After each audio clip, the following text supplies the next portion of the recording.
ರಾಯಬಾಗ್ ತಾಲೂಕಿನ ಕುಡ್ಚಿ ಪಟ್ಟಣದ ಉಪ ತಹಶೀಲ್ದಾರ್ ಕಚೇರಿ ಎದುರು ಕರ್ನಾಟಕ ರಾಜ್ಯ ದಲಿತ ಸಂಘರ್ಷ ಸಮಿತಿ ವತಿಯಿಂದ ಪ್ರತಿಭಟನೆ ನಡೆಯಿತು. ಬೇಕೇ ಬೇಕು, ಬೇಕೇ ಬೇಕು, ಬೇಕೇ ಬೇಕು. ಕರ್ನಾಟಕ ರಾಜ್ಯ ದಲಿತ ಸಂಘರ್ಷ ಸಮಿತಿಗೆ, ಕರ್ನಾಟಕ ರಾಜ್ಯ ದಲಿತ ಸಂಘರ್ಷ ಸಮಿತಿಗೆ.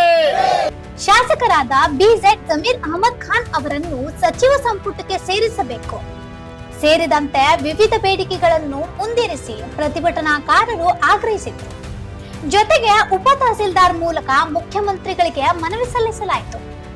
ಪ್ರತಿಭಟನಾಕಾರರು ಸಾಮಾಜಿಕ ಜಾಲತಾಣಗಳಲ್ಲಿ ಸಚಿವ ಪ್ರಿಯಾಂಕ್ ಖರ್ಗೆ ಹಾಗೂ ಶಾಸಕ ಸತೀಶ್ ಜಾರಕಿಹೊಳಿ ಅವರ ವಿರುದ್ಧ ಅವಹೇಳನಕಾರಿ ಪೋಸ್ಟ್ಗಳನ್ನು ಹಾಕುತ್ತಿರುವವರ ವಿರುದ್ಧ ಕಠಿಣ ಕ್ರಮ ಕೈಗೊಳ್ಳಬೇಕು ಎಂದು ಒತ್ತಾಯಿಸಿದರು. ನೀಟ್ ಪರೀಕ್ಷೆಯ ವೈಫಲ್ಯಕ್ಕೆ ಕೇಂದ್ರ ಶಿಕ್ಷಣ ಸಚಿವರಾದ ಧರ್ಮೇಂದ್ರ ಪ್ರಧಾನ್ ಅವರು ರಾಜೀನಾಮೆ ನೀಡಬೇಕು ಹಾಗೂ ಇಂಧನ ಬೆಲೆಗಳನ್ನು ಕಡಿಮೆ ಮಾಡಬೇಕು ಎಂದು ಕೂಡ ಆಗ್ರಹಿಸಲಾಯಿತು. ಪ್ರಿಯಾಂಕಾ ಖರ್ಗೆ ಅವರು ಈ ರಾಜ್ಯದ ಗೃಹ ಮಂತ್ರಿಯಾದ ಮರುದಿನವೇ ಸಂವಿಧಾನಬದ್ಧವಾಗಿ ಒಂದು ಮನವಿಯನ್ನ ದೇಶದಲ್ಲಿ ಇರ್ತಕ್ಕಂಥ ಮತ್ತು ಕರ್ನಾಟಕ ರಾಜ್ಯದಲ್ಲಿ ಇರ್ತಕ್ಕಂಥ ರಾಷ್ಟ್ರೀಯ ಸ್ವಯಂ ಸೇವಕ ಒಂದು ಮನವಿಯನ್ನ ಮಾಡ್ತಾರೆ. ಏನು ಮನವಿ ಸರ್ವಶ್ರೇಷ್ಠವಾದದ್ದು ಯಾವುದೂ ಇಲ್ಲಿಲ್ಲ. ಒಂದು ಪಾನ್ ಪಟ್ಟಿ ಖೋಖಾ ಹಾಕಬೇಕು, ಒಂದು ಟಪರಿ ಅಂಗಡಿ ಇಡಬೇಕಾದ್ರೆ ಮುನ್ಸಿಪಾಲಿಟಿಯಿಂದ ಅದಕ್ಕೆ ಪರ್ಮಿಷನ್ ತಗೋಬೇಕಾಗ್ತದೆ. ದೇಶದಲ್ಲಿ ಲಕ್ಷಾಂತರ ಗಟ್ಟಲೆ ಕೋಟಿಗಟ್ಟಲೆ ಸ್ವಯಂ ಸೇವಕರು ಇರುವುದರಿಂದ ನೀವು ಅಲ್ಲಲ್ಲಿ ಕಾರ್ಯಕ್ರಮಗಳನ್ನ ಪರೇಡ್ಗಳನ್ನ ಮೈದಾನಗಳಲ್ಲಿ ಮಾಡ್ತಾ ಇರ್ತೇವೆ. ನಾಳೆಗೆ ಹೆಚ್ಚ ಕಮ್ಮಿ ಆಯಿತು, ಏನಾರೇ ಆಯಿತು, ನಿಮ್ದು ರಿಜಿಸ್ಟ್ರೇಷನ್ ಇಲ್ಲ, ಅಲ್ಲಿ ಯಾವ ರೀತಿಯಿಂದ ನೀವು ಪೊಲೀಸ್ ಸ್ಟೇಷನ್ ಪರ್ಮಿಷನ್ ತೊಗೋತೀರಿ, ಪೊಲೀಸರಿಗೆ ಲಾ ಆ್ಯಂಡ್ ಆರ್ಡರ್ಗೂ ಕೂಡ ಸಮಸ್ಯೆ ಆಗ್ತದೆ. ಮತ್ತು ನೀವು ಈ ಸಂಘಟನೆ ಯಾವ ಮುಖಾಂತರ ನಡೆಸ್ತೀರಿ, ನಿಮಗೆ ಹಣದ ಸರಬರಾಜು ಎಲ್ಲಿಂದ ಆಗ್ತದ, ಅದರ ಮೂಲ ಏನೈತಿ, ನಿಮ್ಮ ಕಡೆ ಅದರ ಲೆಕ್ಕಪತ್ರ ಐತೇನೋ. ದೇಶದಲ್ಲಿ ಇರ್ತಕ್ಕಂಥ ಪ್ರತಿಯೊಬ್ಬರಿಗೆ ಲೆಕ್ಕಪತ್ರ ಐತೆ. ಒಂದು ಸಣ್ಣ ಸೊಸೈಟಿ ತೆಗೆದೇವು ಅಂದ್ರೂ ಕೂಡ ನಾವು ಆಡಿಟ್ ಮಾಡಿ ಅದನ್ನು ತಿಳಿಸ್ಬೇಕಾಗ್ತದೆ. ಹಂಗೆ ಈ ಜಗತ್ತಿನಲ್ಲಿ ಬಲಿಷ್ಠವಾಗಿರ್ತಕ್ಕಂಥ ನಿಮ್ಮ ಸಂಘಟನೆ ರಿಜಿಸ್ಟ್ರೇಷನ್ ಇಲ್ಲ ಅಂದರೆ ಇದು ಕಾನೂನು ಬಾಹಿರವಾಗ್ತದೆ, ಸಂವಿಧಾನ ಬಾಹಿರವಾಗ್ತದೆ.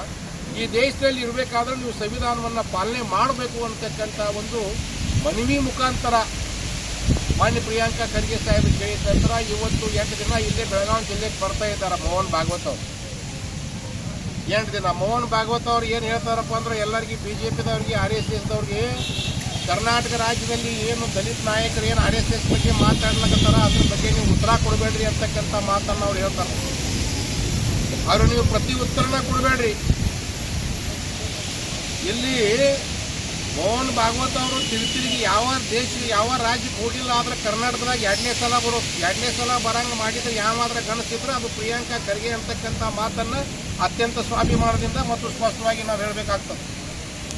ಇನ್ನು ಉಳಿದಂಥ ವಿಷಯ ಏನಪ್ಪ ಅಂದರೆ ಸನ್ಮಾನ್ಯ ಸತೀಶ್ ಜಾರಕಿಹೊಳಿ ಅವ್ರ ಬಗ್ಗೆ ಕೂಡ ಇಲ್ಲ ಸಲ್ಲದ ಆರೋಪಗಳನ್ನು ಮಾಡಿ ಮೀಡಿಯಾ ಟ್ರಯಲನ್ನು ಮಾಡಿ ಅವ್ರನ್ನೂ ಕೂಡ ಒಂದು ಸ್ವಲ್ಪ ಕೆಳಮಟ್ಟದ ಪ್ರಕಾರ ಅವ್ರ ಬಗ್ಗೆ ವಿಚಾರಧಾರೆಯನ್ನು ಕೆಲವೊಂದು ಜನ ಮಾಡ್ತಾ ಇದ್ದಾರೆ. ಅವ್ರನ್ನೂ ಕೂಡ ನಾವು ತೀವ್ರವಾಗಿ ಖಂಡಿಸ್ತೀವಿ. ಯಾಕಂದ್ರೆ ಸತೀಶ್ ಜಾರಕಿಹೊಳಿ ಅವರು ಕೂಡ ಸುಮಾರು ವರ್ಷಗಳಿಂದ ಇಲ್ಲಿ ಕರ್ನಾಟಕ ರಾಜ್ಯದಲ್ಲಿ ಬೀದರ್ ಹಿಡ್ಕೊಂಡು ಚಾಮರಾಜನಗರವರೆಗೆ ಸತೀಶ್ ಜಾರಕಿಹೊಳಿ ಅವರು ಫಾಲೋವರ್ಸ್ ಇದ್ದಾರೆ. ಅವರು ಕೂಡ ದಲಿತರಿಗಾಗಿ, ಮೈನಾರಿಟಿಗಾಗಿ, ಹಿಂದೂ ವರ್ಗಗಾಗಿ ಅನೇಕ ಕೆಲಸ ಕಾರ್ಯಗಳನ್ನು ಮಾಡೋದ್ರದಿಂದ ಮಾನ್ಯ ಸತೀಶ್ ಜಾರಕಿಹೊಳಿ ಅವರು ಅವೇಲನೆ ಮಾಡ್ತಕ್ಕಂಥ ಪ್ರಯತ್ನ ಮಾಡಿದ್ರೆ ದಲಿತ ಸಂಘರ್ಷ ಸಮಿತಿ ಅದನ್ನು ಕೂಡ ಇಲ್ಲಿಗೆ ನಾವು ಖಂಡಿಸ್ತೀವಿ. ಇನ್ನು ಇರ್ತಕ್ಕಂಥ 2ನೇ ವಿಷಯ ಏನಪ್ಪ ಅಂದರೆ ಮನುವಾದಿ ವಿಚಾರಧಾರೆಯನ್ನು ಇಟ್ಕೊಂಡಂಥ ಕೇಂದ್ರ ಸರ್ಕಾರ ಕರ್ನಾಟಕ ರಾಜ್ಯದಲ್ಲಿ ಇರ್ತಕ್ಕಂಥ ದಲಿತು, SC ಮತ್ತು ST ಅಧಿಕಾರಿಗಳ ಮೇಲೆ ಕರ್ನಾಟಕದಲ್ಲಿ ಸ್ವತಂತ್ರವಾದಂಥ ತನಿಖೆ ಇದ್ರೂ ಕೂಡ ಲೋಕಾಯುಕ್ತ ಅಂತಕ್ಕಂಥ ಭ್ರಷ್ಟಾಚಾರ ತನಿಖೆ ಮಾಡ್ಲಿಕ್ಕೆ ಸ್ವತಂತ್ರವಾದಂಥ ನಮ್ಮ ಸಂಸ್ಥೆ ಇದ್ರೂ ಕೂಡ ದೇಶದ ಇತಿಹಾಸದಲ್ಲಿ ಮೊದಲನೇ ಸಲ ಭ್ರಷ್ಟಾಚಾರದ ತನಿಖೆ ED ಮುಖಾಂತರ ಕರ್ನಾಟಕದಲ್ಲಿ ಮಾಡಿಸ್ಲಕತ್ತಿದ್ದಾರೆ BJPದವರು. ಜಿಲ್ಲೆಯಲ್ಲಿ ಇರ್ತಕ್ಕಂಥ ಮಂಜುನಾಥ್ ಅಂತಕ್ಕಂಥವ್ರು ಒಬ್ಬರು ಎಕ್ಸೈಸ್ ಕಮಿಷನರ್ ಮೇಲೆ ED ದಾಳಿಯನ್ನು ಮಾಡಿ ಅವ್ರ ಮನೋಬಲವನ್ನು ಕುಗ್ಗಿಸ್ತಕ್ಕಂಥ ಪ್ರಯತ್ನ ಮಾಡ್ತಾರೆ. DC ಅವರು ಅತ್ಯಂತ ಪ್ರಾಮಾಣಿಕವಾಗಿ ಇಲ್ಲಿವರೆಗೆ ಅವ್ರು ಕೆಲಸ ಮಾಡ್ಕೊಂಡು ಬಂದಿದ್ದಾರೆ. ಆದ್ರೂ ಕೂಡ ಇಂಥ ಒಬ್ಬ ಸಣ್ಣ ಅಧಿಕಾರಿ ಮೇಲೆ, ಒಬ್ಬ ಕಮಿಷನರ್ ಮೇಲೆ ದಾಳಿ ಮಾಡ್ತಾರೆ. ರಾಮ ಮಂದಿರದಲ್ಲಿ ಕೋಟ್ಯಾಂತರ ರೂಪಾಯಿ ಹಗರಣ ಆಗೈತಿ. ಅಲ್ಲಿ ನಿಮ್ಮ ED CD ಬಳಸಕ್ಕೆ ಹೋಗಿ ಪುಣ್ಯಾತ್ಮಗೌಡ್ರೆ ಹೀಗೆ ಬರ್ತದೇನು?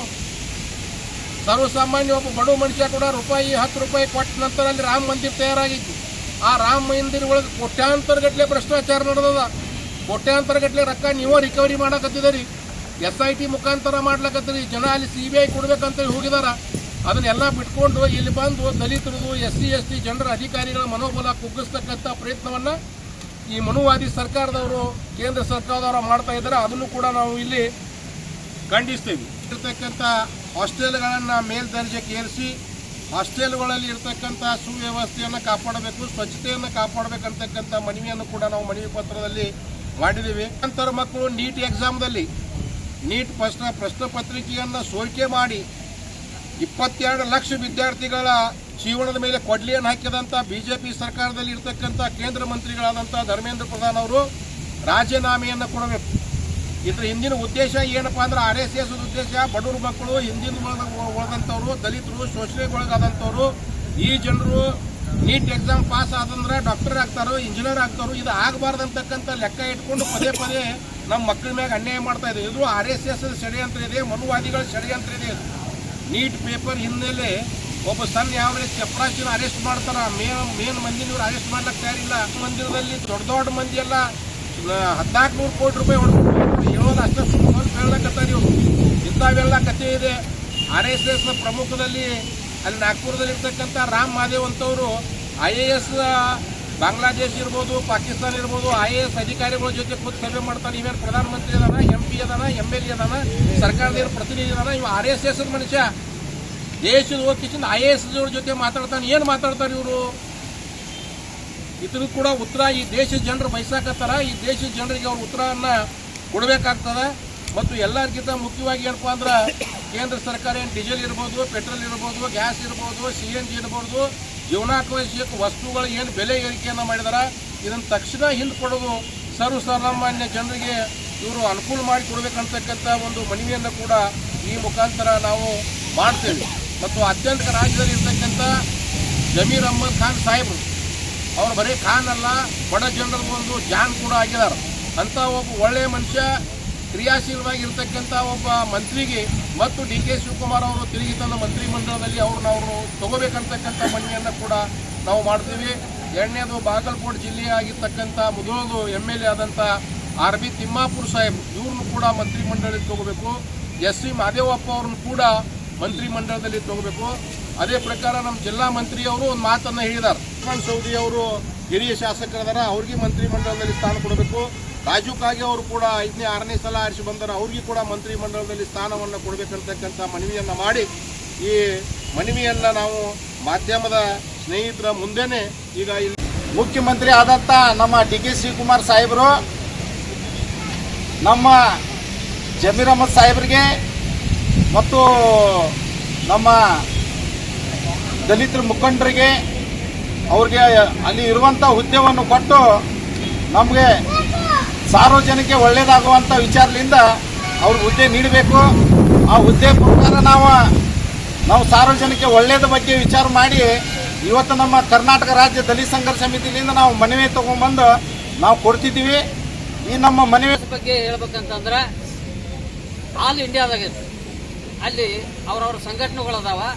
ನಮ್ಮದು ಕೂಡ ಒಂದು ಸಂಘಟನೆ ರಿಜಿಸ್ಟ್ರೇಷನ್ ಇರ್ತೈತಿ, ಅವ್ರದ್ದು ಕೂಡ ರಿಜಿಸ್ಟ್ರೇಷನ್ ಆಗ್ಬೇಕಂತೇಳಿ ಈಗಾಗಲೇ ಪ್ರಿಯಾಂಕಾ ಖರ್ಗೆ ಅವರು ಭಾಳ ಗೃಹ ಸಚಿವರು ಭಾಳ ಸಹ ಒತ್ತಾಯ ಮಾಡಿದ್ದಾರೆ.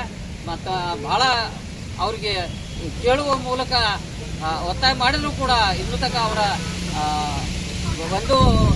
ಉತ್ತರ ಬಂದಿಲ್ಲ. ಅವ್ರ ಉತ್ತರ ಹೆಂಗೆ ಬರಾಕತ್ತೈತಿ, ನಾವು ಹಿಂದೂಗಳದ ನಾವು ದಾಖಲು ಮಾಡ್ಕೊಳಕ್ಕಾಗೋದಿಲ್ಲ, ನಾವು ಹಿಂದೂಗಳಿದ್ದಾವೆ, ನಾವು ಬಹುಸಂಖ್ಯಾತರು ಅನ್ನುವಂಥವ್ರಲ್ಲಿ ಐತಿ. ಇದ್ರೂ ಕೂಡ ಒಂದು ಭಾರತೀಯ ಸಂವಿಧಾನ ಶ್ರೇಷ್ಠವಾದ ಸಂವಿಧಾನದಲ್ಲಿ ಅವರು ಕೂಡ ನೋಂದಣಿ ಮಾಡ್ಕೊಂಡ RSS ಅನ್ನು ಬೆಳೆಸಬೇಕು ಅನ್ನೋದನ್ನ ಈ ಮೂಲಕ ಎಚ್ಚರಿಕೆನ ಕೊಡ್ತಾ ಇದ್ದೀವಿ. ಯಾಕಂತಂದ್ರೆ ಇದು ಸಂಘಟನೆ ಎಂತೆಂಥ ಸಂಘಟನೆ ಅದಾವ ಅಂದ್ರೆ ಅವ್ರದ್ದು ಅದಕ್ಕೆ ಬೇರೆ ನೀರು ಹಾಕೋರು, ಗೊಬ್ಬರ ಹಾಕೋರು ಯಾರಾದ್ರೂ BJP ಅದಾವ. ಜಾತಿವಾದಿ ಕೋಮುವಾದಿ BJP ಅವ್ರಿಗೆ ಗೊಬ್ಬರ ಹಾಕುವ ಮೂಲಕ ಅವ್ರನ್ನ ಬೆಳೆಸ್ತಾ ಇದ್ದಾರೆ. ಅವ್ರು ಬೆಳೆಸಿದ್ದನ್ನ ರಾಜಕೀಯವಾಗಿ ಅವ್ರು ಉಪಯೋಗಿಸ್ತಾ ಇದ್ದಾರೆ. RSSಗೆ ಮತ್ತೊಮ್ಮೆ ಎಚ್ಚರಿಕೆ ಕೊಡ್ತಾ ಇದ್ದೇವೆ, ನೋಂದಣಿ ಮಾಡ್ಕೊಡ್ರಿ. ನೋಂದಣಿ ಮಾಡ್ಕೊಂಡ ಇದ್ದಲ್ಲಿ ಈ ಕರ್ನಾಟಕಾದ್ಯಂತ ಒಂದು ದಿನ ಜಿಲ್ಲಾ ಕೇಂದ್ರಗಳಲ್ಲಿ ಹೋರಾಟನ ಹಾಕೋತೀವಿ ಅಂತೇಳಿ ಈ ಮೂಲಕ ಎಚ್ಚರಿಕೆ ಕೊಡ್ತಾ ಇದ್ದ ಒಂದೆರಡು. ಸಂಜೀವ್ ಬಾಕುಡೆ, ವಾಯ್ಸ್ ಆಫ್ ಇನುಗ್ರಾಮ್, ರಾಯಬಾಗ್.